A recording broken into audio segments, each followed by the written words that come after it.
Hello dear students, कैसे हो सब। आई होप आप सब बढ़िया होंगे, अच्छे से ही होंगे और पढ़ाई कर रहे होंगे। जैसे कि हमने लास्ट लेक्चर में पढ़ा था cross section of the hills road की जो है हिल्स रोड है उनका क्रॉस सेक्शन कैसे कैसा था। तो उसके बारे में जाना कि 3 प्रकार के क्रॉस सेक्शन होते हैं: road in cutting, road in filling and partially cutting and filling road. ठीक है, रोड इन कटिंग के हमने कुछ केसेस देखे थे। यहाँ पे 3 टाइप के: simple cutting, half turning and full turning. ठीक है, रोड इन फिलिंग हमने देखा था कि कैसे जो हम रिटेनिंग वॉल, पैरापेड, ये सारी चीज़ें बना के कैसे हम रोड इन फिलिंग बनाते थे।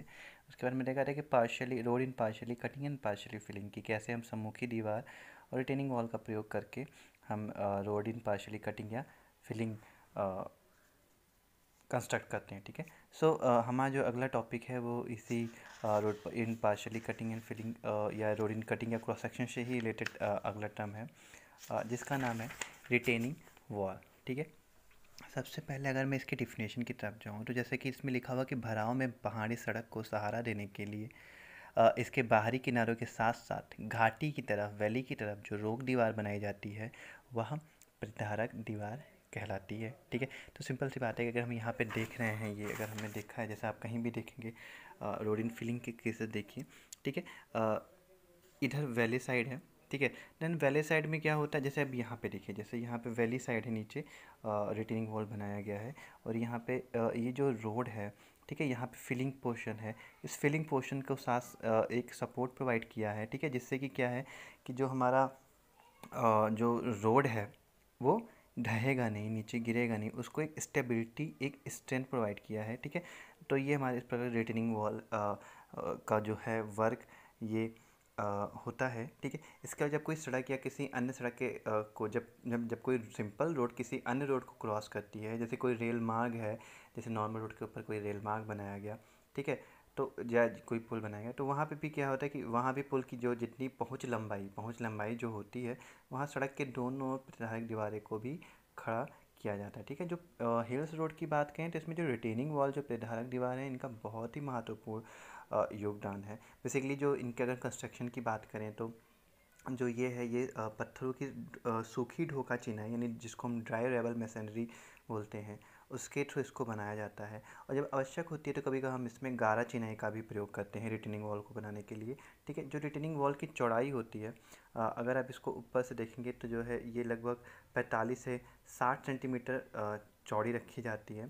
तथा जैसे इसका बाहरी आप पोर्शन देख रहे होंगे जहाँ पे ढाल है, या ढाल जो है 3 in 1 से लेकर 6 in 1, मतलब 3 in vertical and 1 in horizontal. ठीक है, तो जिसको बाहरी साइड में जो ढाल दी जाती है वो 3 in 1 से लेकर 6 in 1 तक रखी जाती है, और जो इसकी चौड़ाई होती है वो 45 सेंटीमीटर से लेकर 60 सेंटीमीटर रखी जाती है। ठीक है, ये जो बाहरी फलक है, जो ये जो आप ये वाला साइड देख रहे हैं, ठीक है, तो जो ये बाहरी फलक है जहाँ भूमि से मिलती है, ठीक है, वहीं भूमि से इसको अंदर, जैसे ये केसेस आप देखेंगे, ठीक है, वहीं भूमि से इसको अंदर की तरफ 90 डिग्री का कोण देकर इसको बनाए जाते हैं, ताकि जो दीवार का झुकाव है वो पहाड़ी की तरफ है। ठीक है, आप यहाँ पे देख रहे होंगे जो ये पोर्शन है ये 90 डिग्री एंगल पे रखते हैं, ताकि जो इसका झुकाव हो वो अंदर की तरफ हो।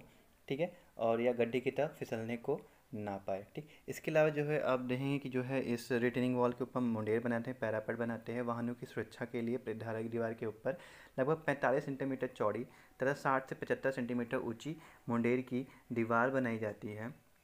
ठीक है, मुंडेर की चिनाई की जो मुंडेर है उसको चिनाई की लंबाई, यानी जब लेंथ में जब इसको हम चिनाई करते जाते हैं कि दिशा में 2.5 से 3.5 मीटर की दूरी पर 60 से 90 सेंटीमीटर की गैपिंग छोड़ी जाती है, ताकि जो रोड से पानी होके आ रहा है वो उसके थ्रू होते हुए निकल जाए। ठीक है, इसके अलावा वीप होल्स की मैं बात करूँगा। ठीक है, यहाँ पे रिटेनिंग वॉल में आप यहाँ पे लाइन में देखेंगे, इसको मैंने अच्छे से यहाँ डिस्क्राइब किया है, दिखाना चाहूँगा आपको। ठीक है, ये यहाँ पे ये कुछ रिटेनिंग वॉल है, ये मुंडेर बनाई गई है, उसके नीचे रिटेनिंग वॉल प्रतिधारक दीवारें आप देख रहे हैं। ठीक है। तो जो ये वीप होल्स होते हैं कि जब प्रतिधारक दीवार को जब हम मोर्टार या मसाला चिनाई से निर्मित की जाती है तो उसमें ये छोड़ दिए जाते हैं, होल्स छोड़ दिए जाते हैं, ताकि भराव का मृदा में जो घुसा हुआ वर्षा का जल है जो वो निकलता रहे। ठीक है। दीवार पर अतिरिक्त जल दाब ना पड़े। जो स्ट्राव छिद्र का माप होता है वो 10 सेंटीमीटर इंटू 15 सेंटीमीटर, इसका माप क्या होता है 10 सेंटीमीटर इंटू 15 सेंटीमीटर रखते हैं। और इनकी वर्टिकल डिस्टेंस मतलब उसके बीच में जो वर्टिकल डिस्टेंस है वो 0.921 मीटर तक रखी जाती है। और इनकी हॉरिजॉन्टली डिस्टेंस है दो वीप होल्स के बीच की 1.25 मीटर से लेकर 1.5 मीटर तक की रखी जाती है। ठीक है। ये था हमारा रिटेनिंग वॉल। इसके अलावा आप जो इस साइड में है वैली साइड में इसको रिटेनिंग वॉल, अदरवाइज जो हिल्स साइड में होता है जो हिल्स के चट्टानों को रोक कर रखता है। ठीक है। जब सड़क के भीतरी किनारों की तरफ स्थित जो पहाड़ी खड़ी ढाल होती है, जो स्थिल मृदा होती है, इसको लैंड स्लाइडिंग की इसमें बहुत ज़्यादा संभावनाएं होती हैं।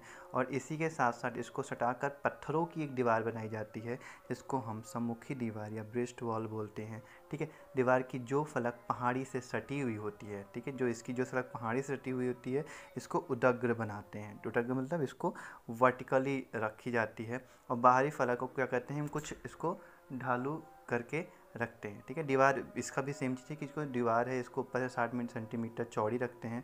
और इसमें भी पानी को निकलने के लिए भी हम इसमें क्या कर देते हैं, जो वीप होल्स है उसको कंस्ट्रक्ट करते हैं। ठीक है। सो ये था हमारा जो है partial road in partially cutting and filling का फिगर। और इसके थ्रू हमने जाना कि रिटेनिंग वॉल का या जो है ब्रेस्ट वॉल का क्या फंक्शन होता है। ठीक। एक सिंपल सा है कि जो ड्रेनेज जो आप देखेंगे यहाँ पे ड्रेन सिस्टम जो दोनों साइड में प्रोवाइड किए जाते हैं। ठीक है। ये ठीक।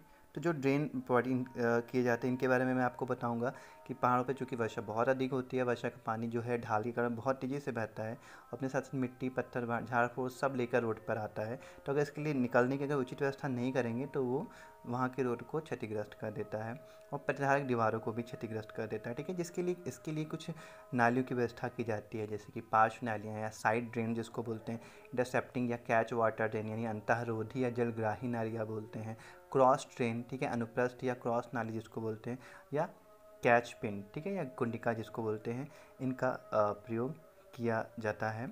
इन नालियों का प्रयोग किया जाता है बेसिकली यहाँ पे बनाने के लिए। ठीक है। इसके अलावा सड़क पेवमेंट की मैं बात करूँगी, जो पहाड़ी इलाकों में है वो सड़क पेवमेंट किस प्रकार से बनाया जाता है। तो पहाड़ी इलाकों के जो सड़क पेवमेंट है, चूँकि आप जानते हैं कि सड़क का जो आधार इसमें क्या है कि जो पहाड़ी सड़क का पेवमेंट है वो उस नॉर्मल सड़कों की भांति करते हैं, बट इसका जो है निर्माण तल जो कि बहुत ही ज़्यादा कठोर होता है, चट्टान को काट कर बनाया जाता है। तो जो सड़क का जो सोलिंग कोट है इसे छोड़ देते हैं। ठीक है। क्योंकि इसका बेसिक वैसे ही इतना स्ट्रॉन्ग होता है, तो इसका जो है हम जो सोलिंग कोट है वो छोड़ देते हैं।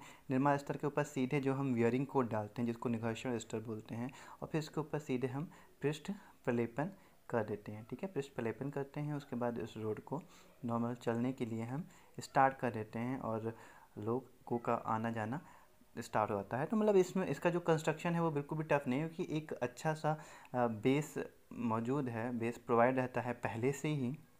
ठीक है। तो जिसकी वजह से है क्या कोई दिक्कत नहीं हो पाती। और जो रोड का है जो नीचे की लेयर है उस पर अगर लोड ट्रांसफ़र होता भी है, तो चूँकि मिट्टी का बेस नहीं है यहाँ पे, जो है स्ट्रॉन्ग रॉक या खड़ी चट्टान या बहुत ही मजबूत जो चट्टानों का बेस है, तो वो कोई प्रॉब्लम नहीं है, वो आसानी से लोड बियर करता है। और फिर जो रोड की स्ट्रेंथ है वो बहुत सालों साल अच्छे से चलते रहे। तो इसका जो इन शॉर्ट हम कह सकते हैं कि इसका जो कंस्ट्रक्शन प्रोसेस है, कंस्ट्रक्शन रोड को बनाने का जो तरीका है, उसमें बिल्कुल भी कोई भी दिक्कत नहीं होती है। इसके अलावा जो मैंने अभी आपको स्टार्टिंग में बताया था, classification of the hills road, bridle पथ या अश्वपथ बोलते हैं। ठीक है। जब बहुत ही जहाँ दुर्गम स्थान होते हैं, जहाँ पर मोटर रोड को नहीं पहुँचा सकते हैं, वहाँ पर हम इनको टट्टुओं को लाने के लिए, घोड़े खच्चर को ले जाने के लिए, जो कि पर्वतीय क्षेत्र का मेन परिवहन का साधन है, उनको उनको लाने के लिए हम बनाते हैं। इसकी जो चौड़ाई होती है वो 2 से 3 मीटर रखते हैं, और इसमें जो सड़क को हम ढाल देते हैं वो 1/12 यानी 1/12 तक देते हैं, जो जिससे कि इस रोड पे आसानी से जो घोड़े गाड़ियाँ हैं, जो टट्टू हैं, वो आ जा सकते हैं। और गाड़ी नहीं जा सकती है तो उसमें भी कोई दिक्कत नहीं हो पाती है, मतलब लोगों को चलने में आसानी होती है। ठीक है।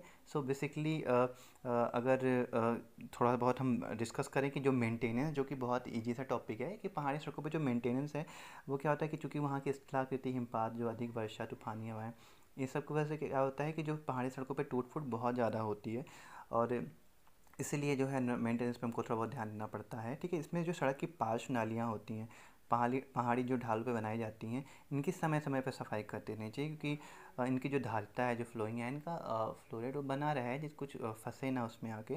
क्रॉस नाली है इसके ऊपर में जो कि जाली का प्रयोग करते हैं, तो उसमें भी कोई दिक्कत ना, इसलिए उसको भी साफ साफ करना चाहिए।